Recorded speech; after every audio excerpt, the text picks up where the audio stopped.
wabarakatuh. Halo, perkenalkan, nama saya Zara Divania Cahyani dari SMK PGRI 1 Tangerang. Pada kesempatan kali ini, saya ingin menyampaikan sebuah dongeng yang berasal dari Provinsi Banten berjudul Asal-usul Tanjung Lesung. Alkisah. Pesisir barat Pulau Jawa, hiduplah seorang pengembara tampan dan gagah bernama Raden Budok. Ia gemar sekali berkelana, ditemani oleh kuda dan anjing kesayangannya. Suatu siang, setelah mandi di pantai Cawan, Raden Budok ingin beristirahat di bawah pohon ketapang yang rindang. Karena anginnya yang sejuk, membuat ia akhirnya terlelap. Dalam mimpinya, ia bertemu dengan seorang gadis yang cantik jelita. Gadis itu tersenyum manis dan mengulurkan tangan. Tiba-tiba, ada sebuah ranting kering jatuh menimpanya. Ia pun bangun dengan kesal dan menggerutu. Aduh,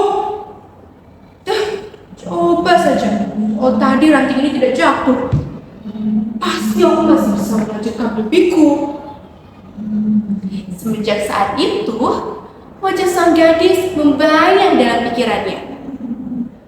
Rasanya semakin nyata dan tak bisa dilupakan. Tanpa ragu, ia memutuskan untuk mengembara ke utara mencari gadis itu. Tanpa menunggu lama, ia memacu kudanya dan tentu ditemani oleh anjing sayangnya. Mereka melewati hutan, lembah, dan bukit. Tibalah di sebuah puncak bernama Puncak Tali Alas. Di sanalah kuda dan anjingnya merasa kelelahan luar biasa. Karena kesal, Raden Budok berkata, "Ayo, cepat! Kita harus lanjutkan perjalanan. Atau kalian ingin diam saja di sini, membisu seperti batu karang?" Seketika, kuda dan anjingnya benar-benar berubah menjadi batu karang. Kini dikenal sebagai karang kuda dan karang batu. Tanpa teman setia, Raden Budok melanjutkan perjalanan sendirian.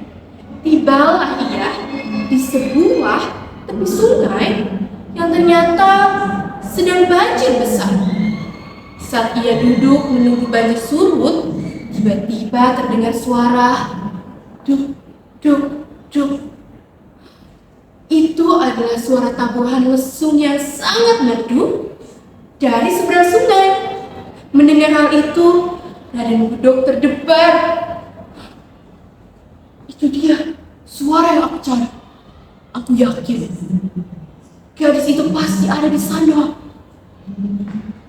Dengan sekuat tenaga dan tekad yang bulat, Raden Budok menyeberangi sungai. Ia melawan arus banjir. Usai berhasil menyeberangi sungai, ia tiba di sebuah desa. Di sana terlihat para gadis sedang menumbuk padi. Tradisi itu disebut dengan ngagondang. Di antara mereka, Raden Budok melihat salah satu gadis yang paling cantik. Dan ternyata wajahnya persis seperti yang dilihatnya dalam mimpi. Raden Budok sangat senang. Dialah Sri Pohaci dan tinggal bersama ibunya, Nyi Siti. Setelah selesai memainkan lesung, Sri Pohaci pulang ke rumah. Dia bercerita kepada sang ibu. "Ibu, tadi ada seorang laki asing. Dia terus menatapku hingga membuat aku jadi malu." "Benar, karena siapa kira-kira laki-laki itu?" Tak lama, ada yang mengetuk pintu rumah Sri Pohaci dan Nyi Siti. Tong, tong, tong. Ternyata orang itu adalah Raden Budok. "Permisi, saya Raden Budok. Saya adalah seorang pengembara. Bolehkah saya meminta izin untuk menginap semalam saja di sini. Mohon maaf, Nak. Kami tidak biasa menerima seorang tamu yang asing, apalagi jika laki-laki. Karena sejak mulai tenggelam dan tak ada pilihan lain, Raden Budo pun tertidur di balai bambu. Keesokan paginya, ia kaget karena saat bangun, tiba-tiba ada Sri Pohaci di depannya menyuguhkan secangkir kopi. Raden, ini silakan diminum kopinya. Raden Budo terperangah. Oh, terima kasih. Kamu Sri Pohaci. Semenjak saat itu, mereka menjadi semakin dekat. Sehingga akhirnya mereka menikah. Setelah menikah, Raden Budo merasa penasaran. Ia ingin bisa memainkan sebuah lesung dari Sri Pohaci. Setiap sore, ia duduk di dekatnya, mengamati alunan dari pukulan alun. Dan tak jarang ia mencoba memainkannya sendiri.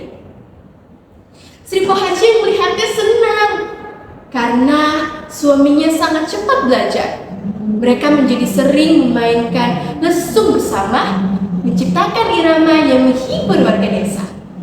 Tapi ada satu peraturan yang harus diingat dan ditaati.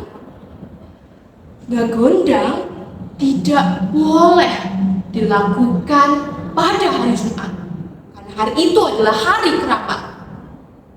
Suatu Jumat, Raden Budo ingin sekali memainkan lesung. Padahal sudah diingatkan oleh Sri Pohaci. Raden, jangan hari ini. Ini kan hari Jumat. Raden Budo tak peduli. Dia tetap melanjutkan. Suara lesung yang menggema mengundang warga untuk datang berkerumun. Lihat, ada lutung main lesung. Mendengar hal itu, Raden Budo pun tersadar. Wajahnya, seluruh tubuhnya telah dipenuhi oleh bulu hitam. Tangannya berubah. Yang paling parah, tumbuh ekor di bagian belakang. Kini ia telah berubah menjadi lutung. Karena malu, akhirnya dia pergi berlari ke hutan dan tak pernah kembali. Sama sedihnya, Sri Pohaci juga pergi meninggalkan desa. Konon, dia menjelma menjadi putri atau Dewi Padi. Kampung itu disebut sebagai Kampung Lesung.